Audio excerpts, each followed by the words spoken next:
Good evening. It is a pleasure to be here. The Selby Fellowship has allowed me the last few weeks to explore parts of Australia I'd never been to.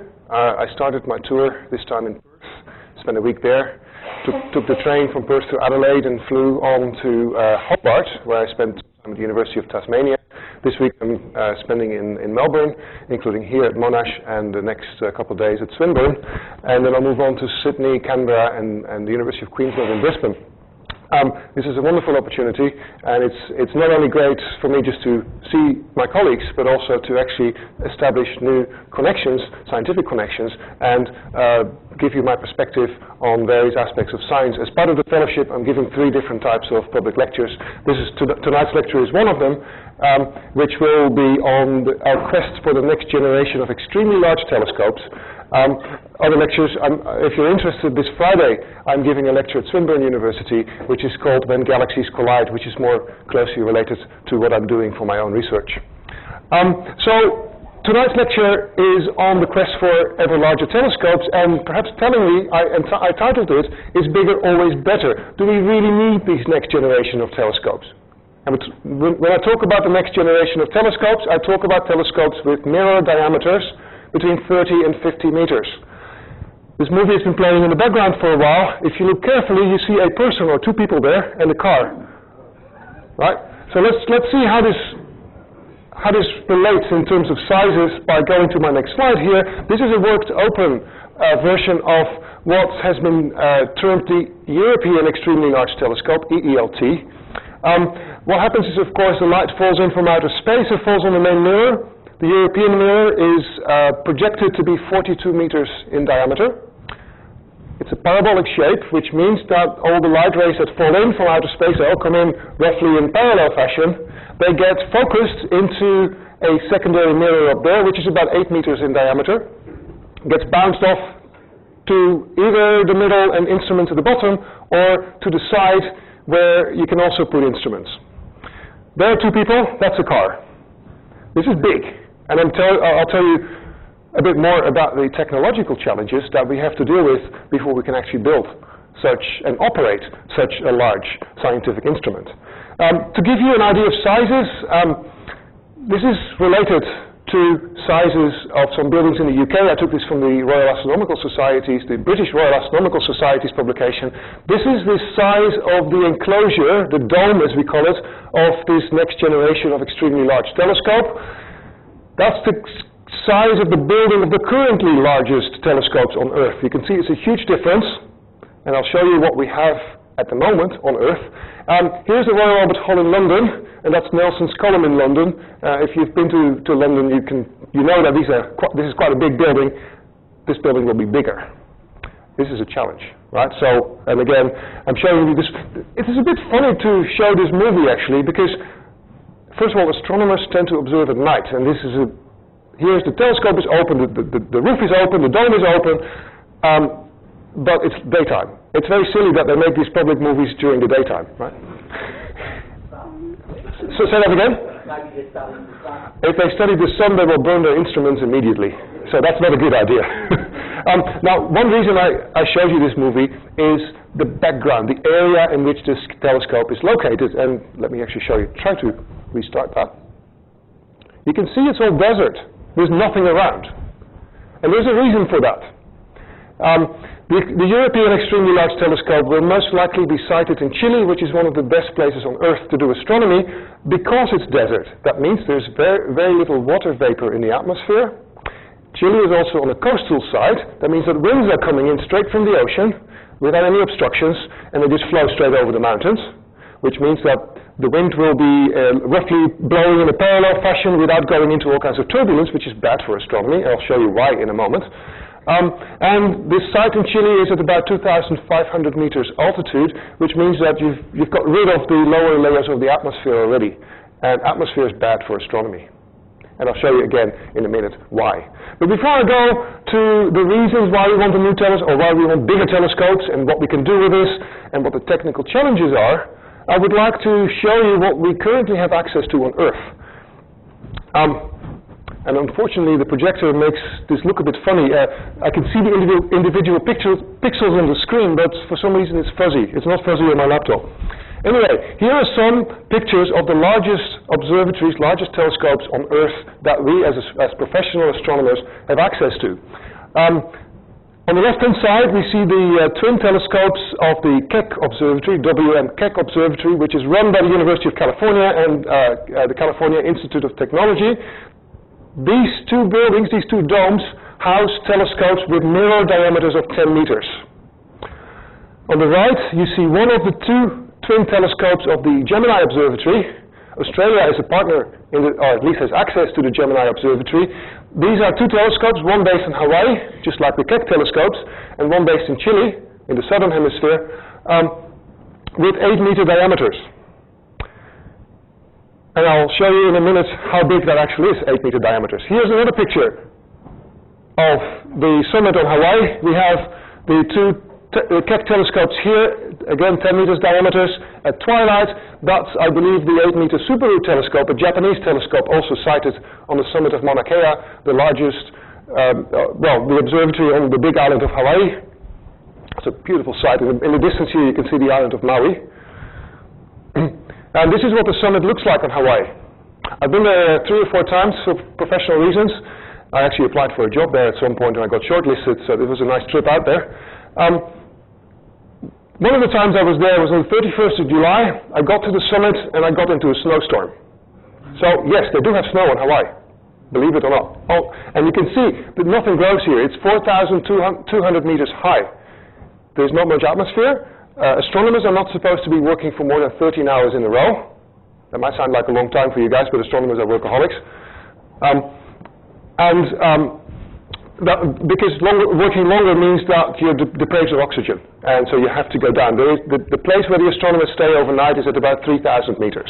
So that's called Halepohaku, the guest house, and every day you have to go up and down on the road. This is the summit. We have the two Keck telescopes here. That's Subaru. That's, I believe, the Gemini Telescope. This is one of the University of Hawaii's telescopes, and there are some smaller telescopes. One of the next generation of extremely large telescopes, the so-called 30-meter telescope, TMT, a partnership of the US, Canada, China, Korea, India, and Japan, I believe, will be sited on this part of the mountain when it's eventually being built. So let me go back to some of these telescopes. Here, again, I show you a picture from the inside of one of the Gemini telescopes. The mirror diameter of the Gemini telescopes is 8 meters. And you can see how big that is. That's a person there in the middle. And these are the good mirrors that we use for professional astronomy. A big mirror is nothing more than a light bucket. The bigger the mirror, the more light we can collect, and the more distant we can actually look. That's really the main reason. There's some other reasons to use larger mirrors as well, and I'll get to them in just a moment. The reason I'm showing you this picture, particularly here at the top, is that you can see that the building is not enclosed, it's open. There is a lot of open space, windows if you like, or shutters that are open, and there's a reason for that. And the reason is shown in this next movie. This is the Gran Tecan telescope, Gran Telescopio Canarias, a Spanish telescope on the Canary Islands.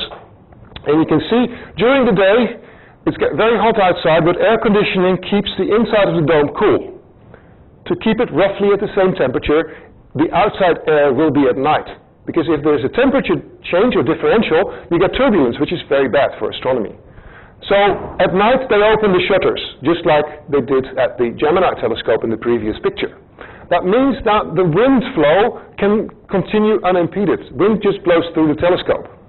That means there is no turbulence, and it means you have a smooth airflow and the best possible images, the best quality of images that you can get. You can see that here. So this is the reason why during the day temperatures are kept cool as they get at night, because then you have no turbulence. So I've shown you the summit of Hawaii. This was on La Palma, one of the islands of the Canary Islands in the Atlantic Ocean.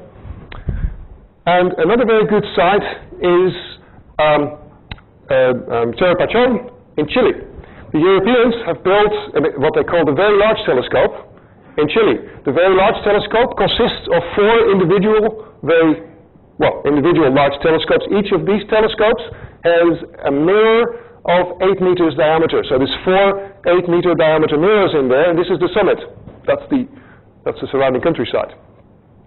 The funny story here is that Chile is one of the best places in the world to do astronomy because the air is stable, you have very good image quality, and you can just do wonderful astronomy from there.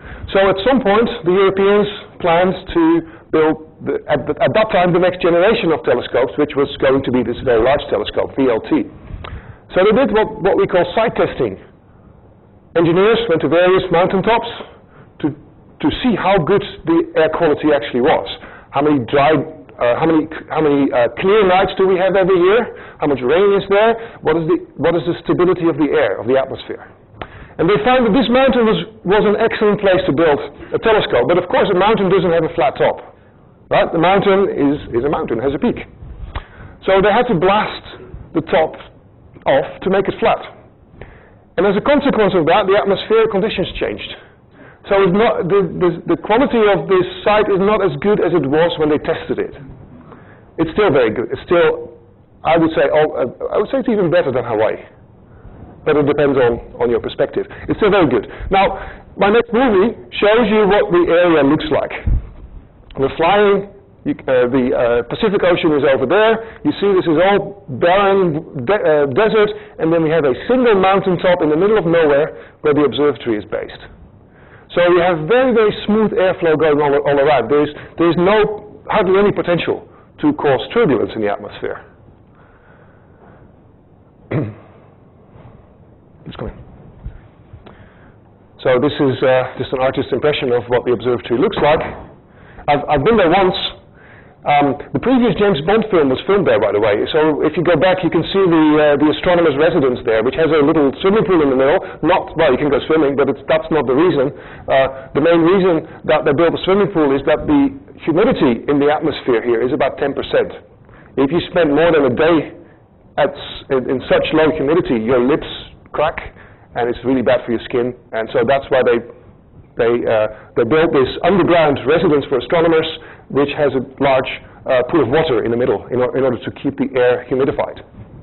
It's a wonderful place to go to. It takes a bit of an effort to get there. You have to go to Santiago in Chile, then you have to fly about 2.5 hours to Antofagasta in the north of the country, and then it's another couple hours by road transportation to get to the summit. So it's not an easy place to get to, and only people who have actually got observing time on a telescope and people who work there are allowed in. They don't usually allow tourists in. ESO, the European Southern Observatory, it's very strict in terms of who they let into their observatories. Right, so these are some of the best telescopes on Earth that we have access to today. Most of them have mirror diameters between 8 and 10 meters. There's a couple more. We have in South Africa, at the South African Astronomical Observatory, SAAO in Sutherland, we have the Southern African Large Telescope, which is 10 meters in diameter. It's a copy of a telescope that was built in Texas in the United States, the Hubble Telescope, which is also 10 meters, but it has never worked properly. So in effect, that telescope is equivalent to a telescope with a diameter of 6 meters. But is there all solid mirrors? A good question. I'll get to that later in the talk, because this is a technical issue, and I'll get back to you. Okay. I already showed you the Gran Telescopio Canarias, the Spanish telescope on La Palma, and I mentioned the Subaru Japanese telescope on Hawaii. I went to South Africa a couple of years ago for an observing run, not with this large telescope, with another telescope, but I took this picture of the mirror. Now here's your answer. You can see that this is the mirror. It's about 10 meters diameter, but you can see it consists of individual smaller mirrors, which are about 90 centimeters across. There is a color difference from one mirror to the next, and the reason for that is that each of these individual mirrors, and I think there's about 90 or 100 or even more, there's a couple hundred mirrors here, they need to be polished, right, to keep them as reflective as possible. But it takes time to polish a mirror. It takes a day and a half to polish one of these small mirrors. So to go through these few hundred mirrors, it takes a year or so, a year and a half even. So not all mirrors were polished at the same time, and that's why you see these color differences. This is going to be a real problem for the next generation of large telescope, the extremely large telescope of 30 to 50 meters diameter, because they will have 900 individual mirrors. And they need to be polished regularly as well, of course. So that's the building on the outside, a picture I took myself at the time. Now, I don't imagine many of you have been to professional observatories. So at the time when I was there, I took I was observing with a smaller telescope. I took my camera and did a 360-degree movie. So I'll show you the movie to give you a feeling of what it feels like to be on the summit of an observatory. It shakes a bit because it was very windy at the time. We moved away from the 2-meter telescope, and this is this new Southern African Large Telescope. It was great out there. There was lots of wildlife on the plateau as well, actually. You can see it's also a freestanding mountaintop, so free airflow again. I hope you don't get seasick from the motions here. And there are some smaller telescopes on that plateau as well. This just to give you a feeling for what it looks like on the summit of a real observatory.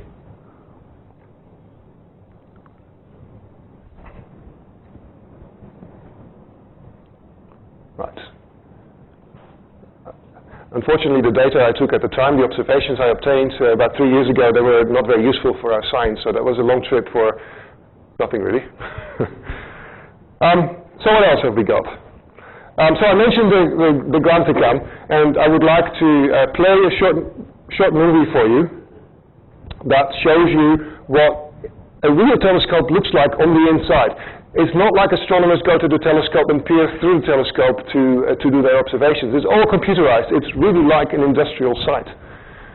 This movie takes a couple minutes, and so you get to see it's all steel construction. It's very industrial.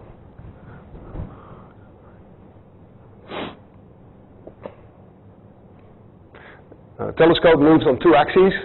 Depends on the type of telescope you have, but you can move most telescopes have their main axis in the direction of the North or the South Pole, and then they move on a circle or end up and down with respect to that axis. So you can cover the entire sky. Here's an engineer sitting right in the middle of the dome doing his work. As an astronomer, you usually don't sit in the dome, which is good because in the winter it gets very cold. So normally you sit in a control room. In the old days, when I first went observing as an undergraduate student, 4th-year undergraduate student, the dome, my observing room was right next to the dome. That meant I could not have a heater, even though it was winter, because the heat would get into the dome and that would cause turbulence in the air. And so I had to wear heavy winter coats, and it was a couple of weeks of observing run, so it was quite tough. These days, I was in Tasmania last week, University of Tasmania. They're setting up a new observatory, a 1.3 meter diameter telescope, and they have that telescope about 20 meters away from the observatory building, so they can have all the heaters they like in the winter.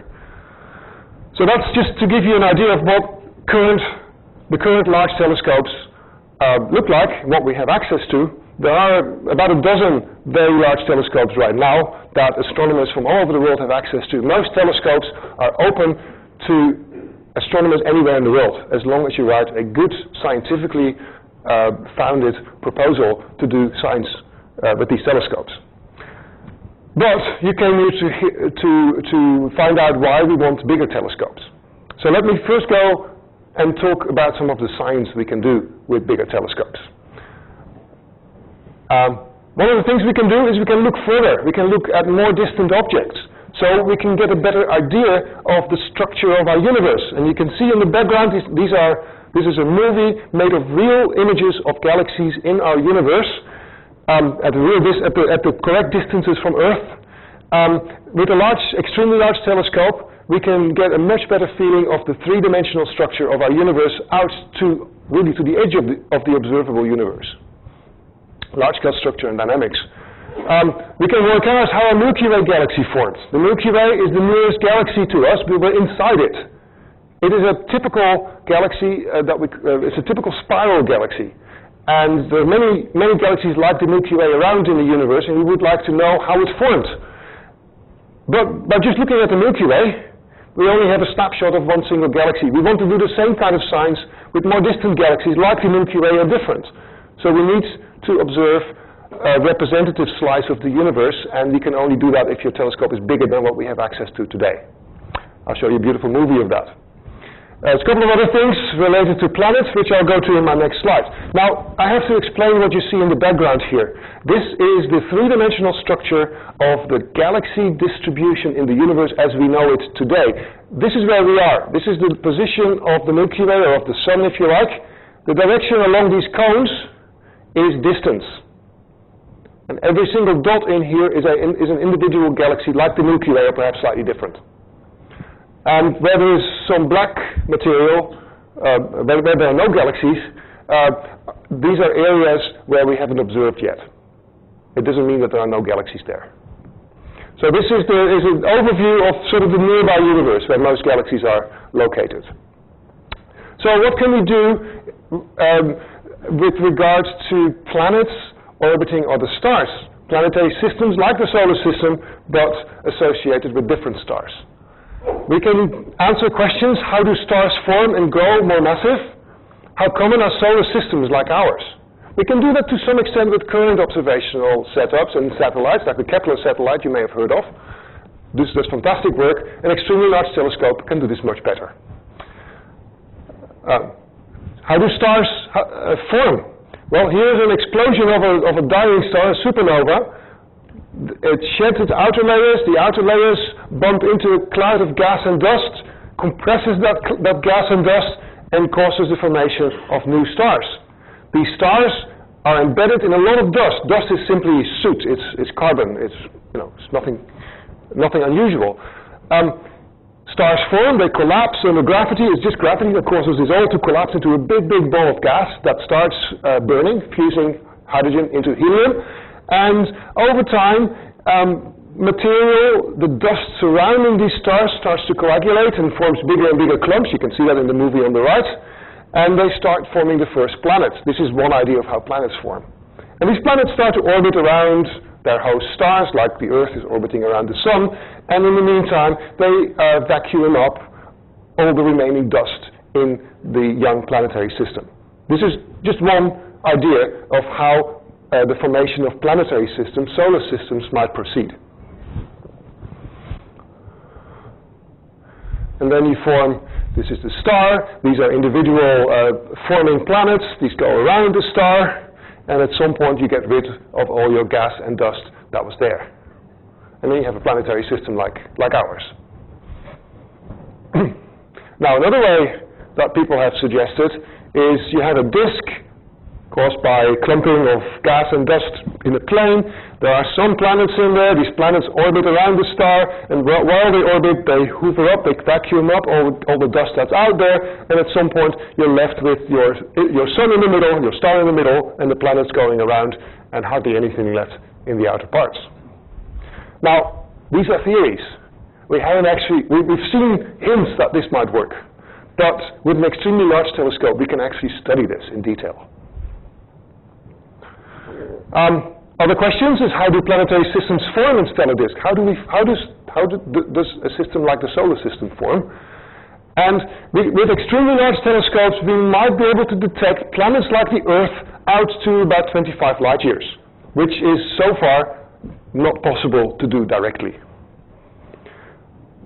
Here's an example of one of the earliest detections, direct detections, of a planetary system, a planet orbiting a very bright star, a star of Fomalhaut.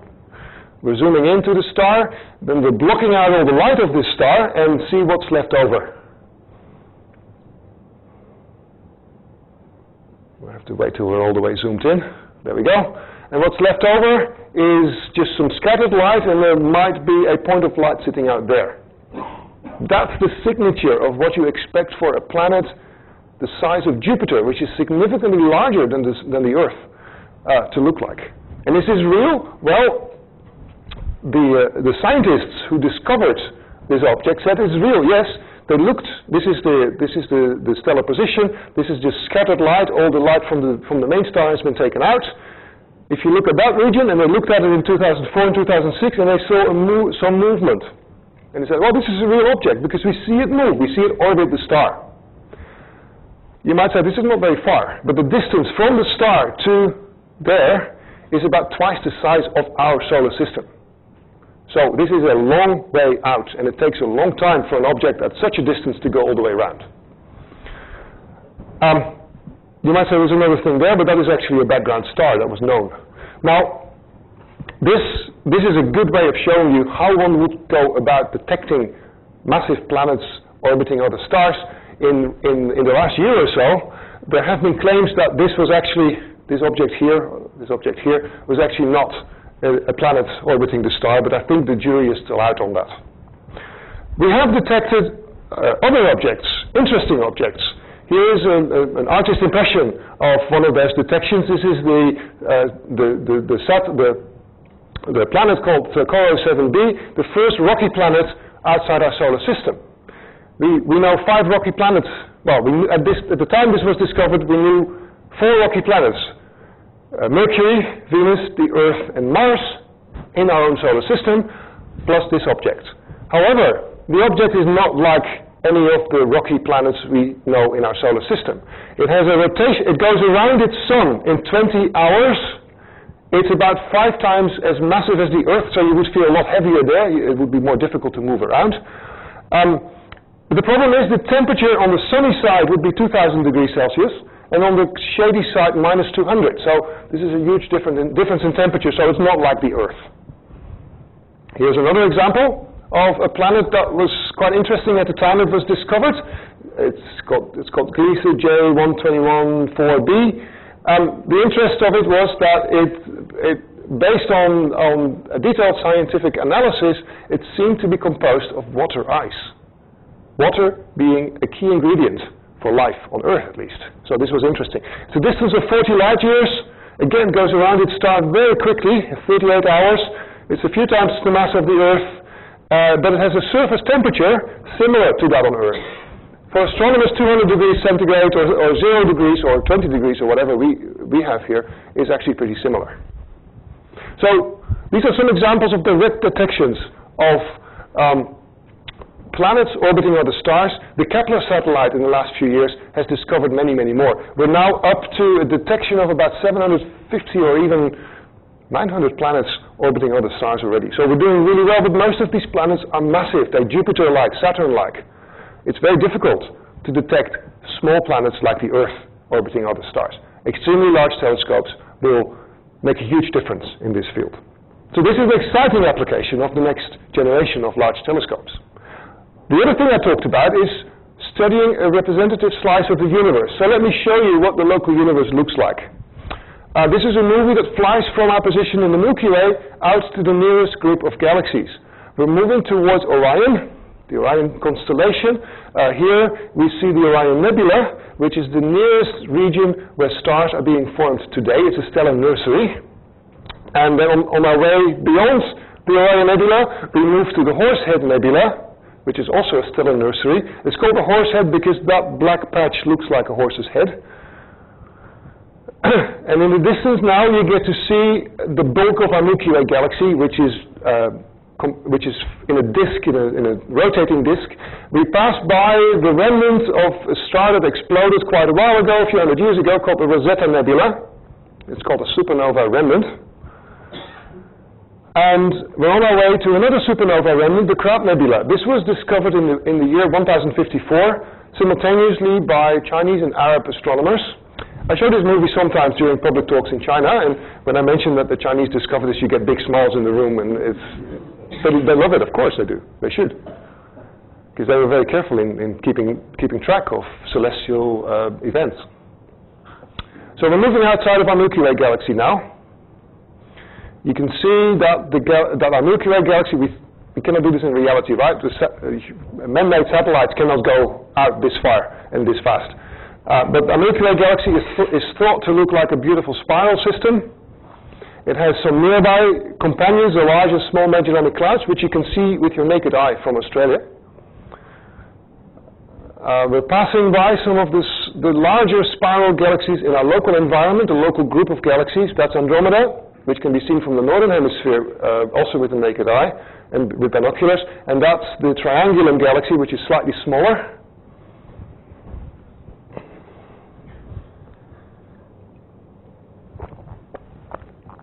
And every single dot and blob of light in the background is a galaxy, like the Milky Way, or maybe slightly different. Could be from 10% to a few times the size and mass of the Milky Way. Right. So the movie will fly into the center of this large group of galaxies called the Virgo cluster, which is the most representative part of our local universe. So with an extremely large telescope, we will be able, well, we hope to be able to do similar science as we can do in the Milky Way out to these distances.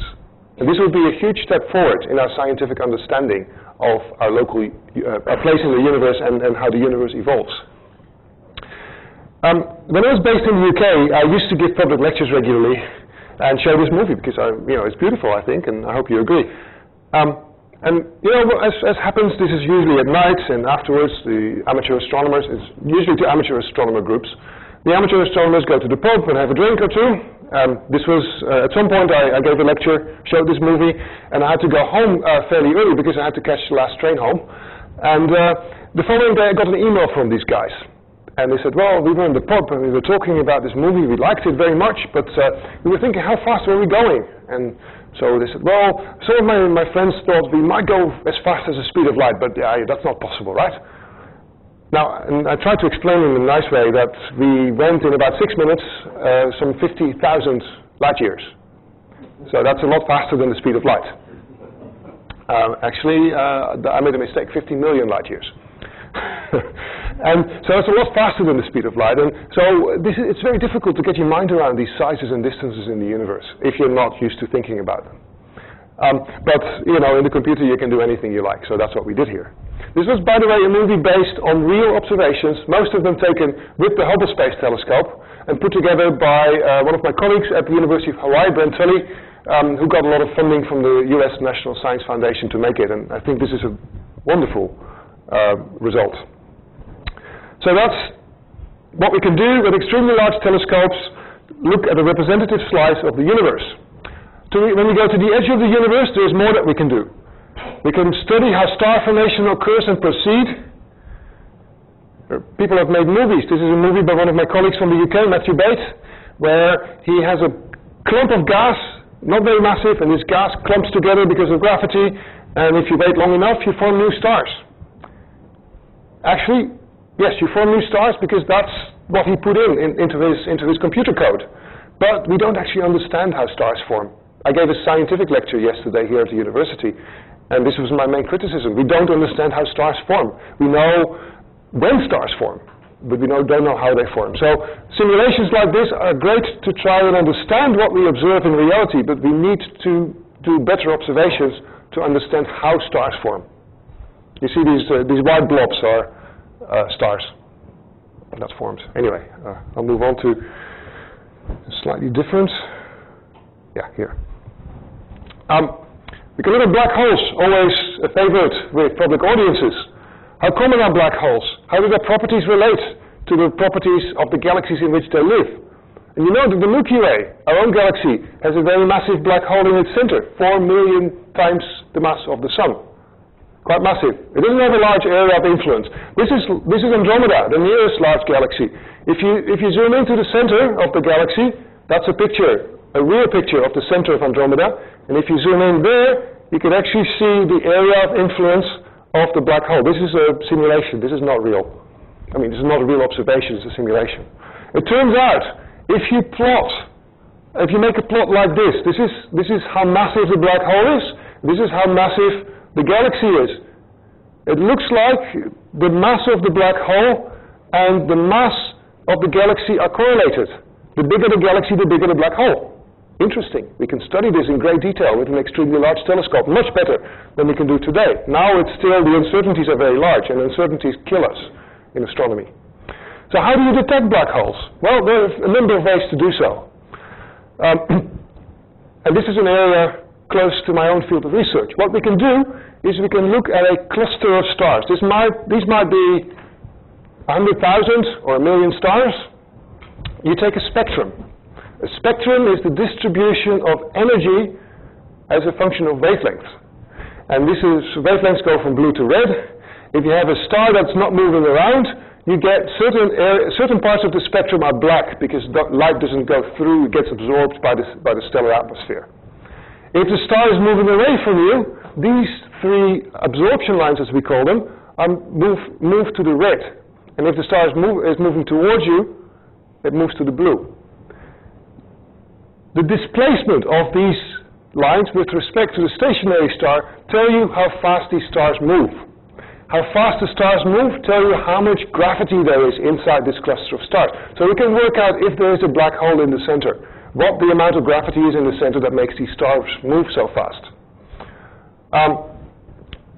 The bottom picture is roughly the same.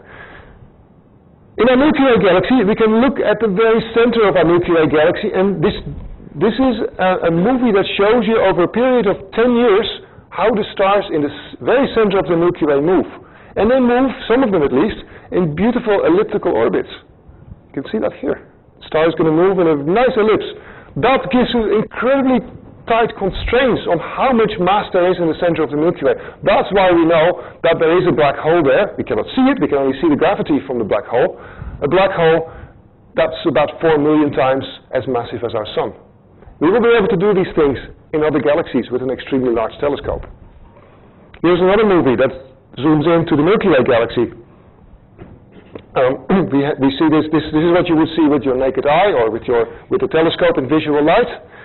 At some point there is too much dust, again soot, carbon in there, so we need to go to infrared radiation to have a better view. And we zoom in more and more.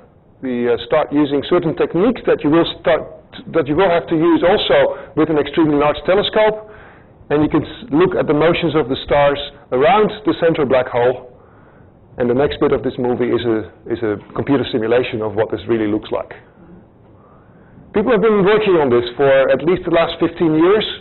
This allows us to get a feeling for how much gravity there is in the center of the Milky Way, and also how far away the center of the Milky Way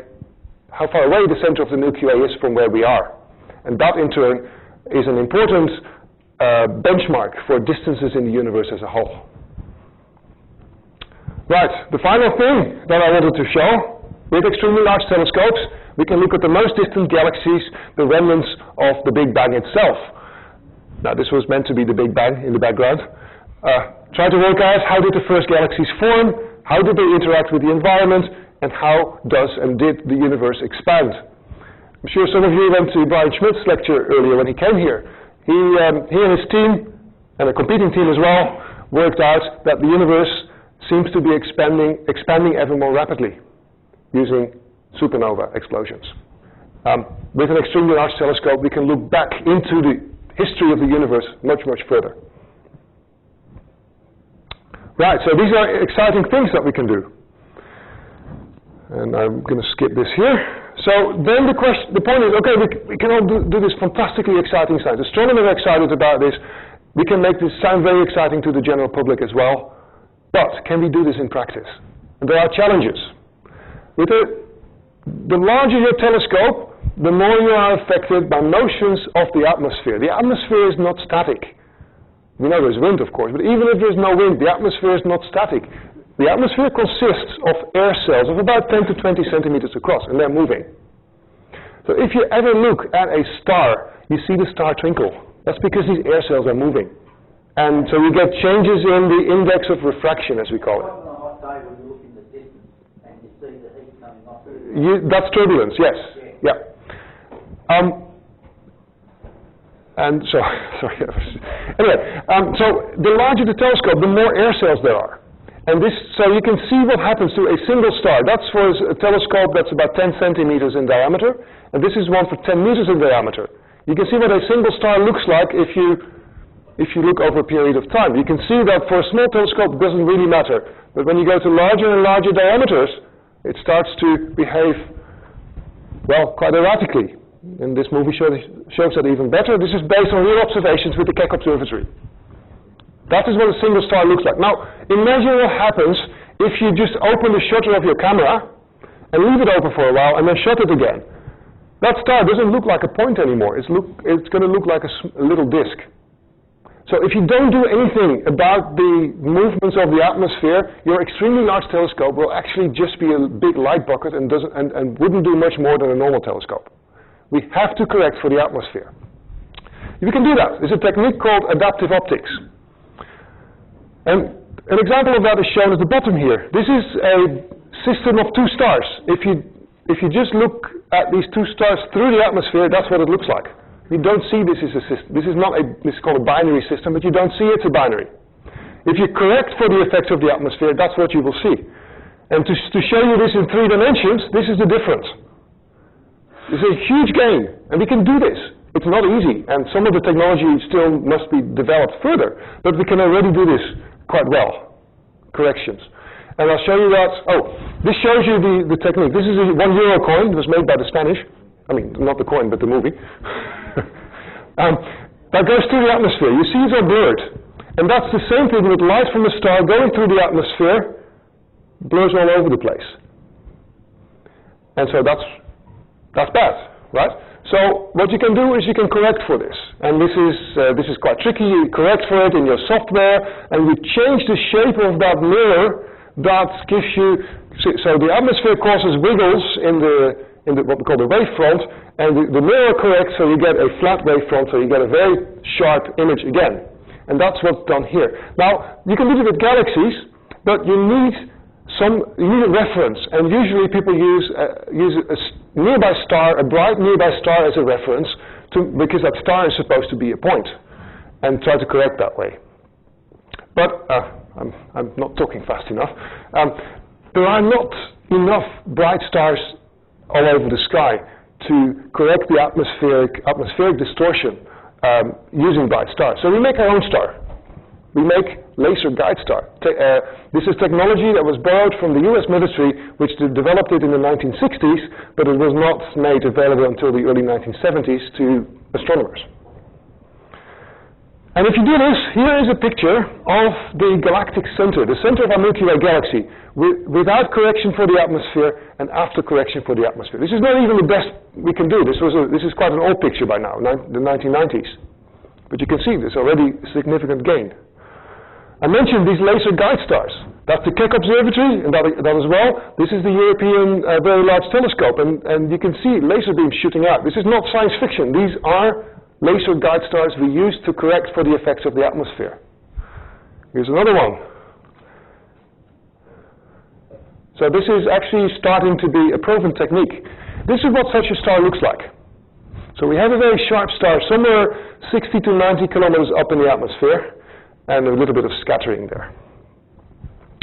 Actually, one of the issues is that, yes, it's quite high up in the atmosphere, but there is atmosphere above this star as well, which you cannot correct for. So there are some issues with this, and people are working on that.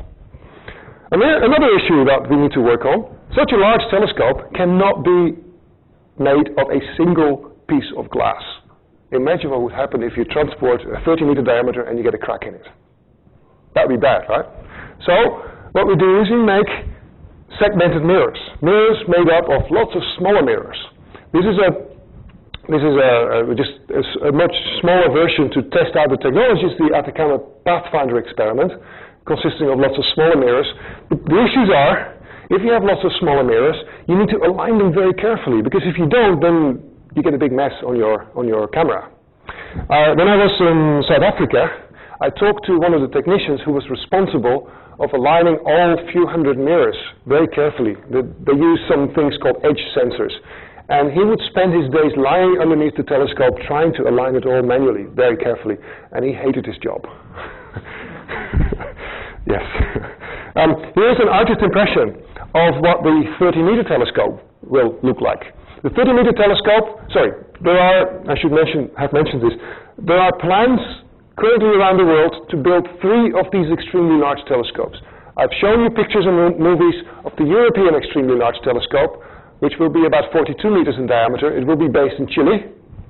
The 30-meter telescope I mentioned before is a partnership of the US, Canada, China, I think I mentioned Korea, but that's not correct, India and Japan. This is what the 30-meter telescope might look like. Again, segmented mirrors, lots of small mirrors of about 1 meter in diameter. The technology is there to build many such mirrors. maybe not on a realistic time scale. To make 900 mirrors of, hexagonal mirrors on a time scale of about over 2 years, you need to make one. You need to make one science-grade mirror every week and a half. That's tough. That's tough for our industry these days. So the 30-meter telescope consortium has sent requests to make what we call mirror blanks to various companies as far as I know, in Japan, in China, and in India, to see if they can live up to their promises and make them to the right accuracy. And if they can, then they can order many mirrors from multiple companies. So the whole process goes a bit faster. The third extremely large telescope that has been proposed and that Australia will be a partner of is the giant Magellan telescope. Now you see this looks very different. We've got 2, 4, 6, 7 mirrors there. Each of these mirrors is about 8 meters in diameter, put in such a configuration. When I first saw this, I was thinking, my God, this must be so difficult to deal with the data reduction. When you get your images, they will look very strange because of all the gaps in between the mirrors. I think that can be dealt with. I've been told that people can correct for the strange shape that you will get. Well, this remains to be seen, of course. I think this will be built in the southern hemisphere as well, in Chile. And this is the project that Australia is involved in, and some consortium from the US and also South Korea. Here's another picture. Oh, this is another technical challenge. At the time that I was based in Europe when they first started talking about siting this large telescope somewhere. And there were 2 possible places they were thinking of. Somewhere in Chile, where there was some infrastructure already because of the existing observatories, or in the desert in Kazakhstan. Now, just think about this. You need a whole army of people, 100 engineers or whatever. Many of them will have families.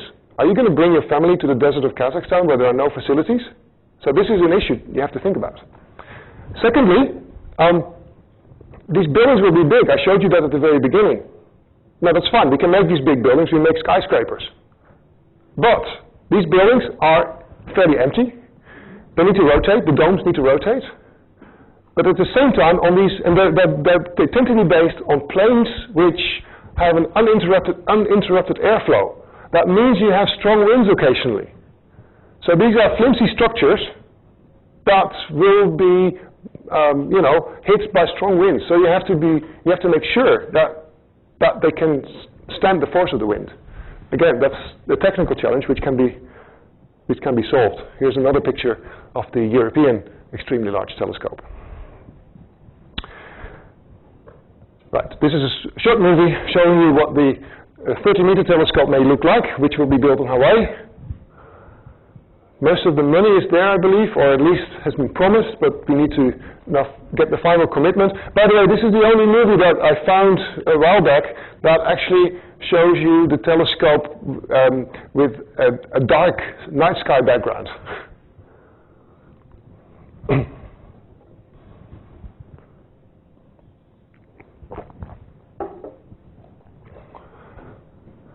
See, there's the night sky. How much time have I left? A few minutes. Right. I'm not going to go into some of the boring stuff I was going to talk about, but people sometimes ask me, okay, you astronomers want to build an extremely large telescope. You want to build 3 of them, right? And there might be money for it. Why don't you go out to space? Well, as you may know, at the moment we have a wonderful instrument flying up there called the Hubble Space Telescope. It's very productive. It provides absolutely gorgeous images and very, very good science. It's not cheap, and it's running towards its end, maybe another 5 to 10 years of life, and then that's probably it. The next generation of space telescope will be the James Webb Space Telescope, which will observe at infrared wavelengths. It will, well, originally it was projected to cost $3 billion US. I think it's gone up to $9 billion by now. NASA wanted to scrap it a little while ago, but they have decided to continue because a lot of money had been invested already. An extremely large telescope, any of the 3 I've been talking about, the giant Magellan telescope, the 30-meter telescope, or the European telescope, will cost about $1 billion each. That's cheaper. Plus, let me show you. The James Webb Space Telescope will be based quite a long way away from Earth. Now, here's the Earth. This is the orbit of the Hubble Space Telescope, as it says, 570 kilometers above the surface. This is where the Moon is. The James Webb will be based there. If you look at the solar system from the top, this is the Sun, that's the Earth, that's the Moon, and the James Webb will be placed in Lagrange point 2, which is a stable point. You can put something there and it will stay there. It will not drift away. That's why it's put there. There's a couple of stable points in an orbital system like this. Number 1, 2, 3, 4, and 5. Anyway, number 2 is often used to send satellites to because it's stable and it's easy. The problem is it's far away. Right? It takes, well, it's quite an effort to get it there, and if it breaks, you cannot fix it. You cannot send humans there. You can send humans to the Hubble Space Telescope, possibly to the Moon, but not to this place yet. If something breaks on an extremely large telescope on the ground, you can fix it. Yeah, the telescope might be down for a day, which costs a lot of money, but at least you can send an engineer there to fix it. You can upgrade instruments if new technology comes out.